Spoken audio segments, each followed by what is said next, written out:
Sige, Pira, anak kong kalapati. Yan ang anak kong kalapati na uutusan bibili ng bitchin. Sige, kagat lang.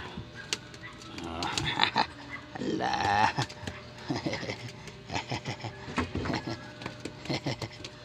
Paglaro. Yan ang mga alaga ng mga kalapati, ganyan.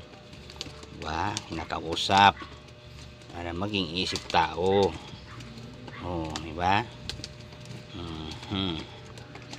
Malayo yun siya. Pag tinawag, uwi na yun siya. Makiglaro agad. Oh.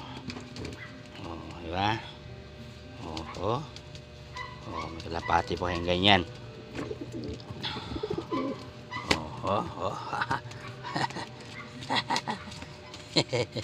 Kakatuwa ng mga ganitong alaga.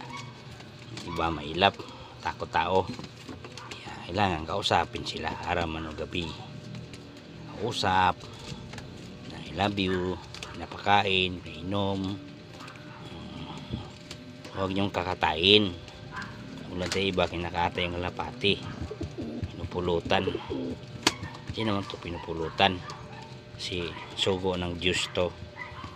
Ito yung ibon nga mabait, matalino. Dapat hindi kinakain, hindi pinapagsusugal. Oh, ito lapit. Yan, sige. O, sakay ka. Sakay kay Papa. O, sakay kay Papa. O, sakay lang.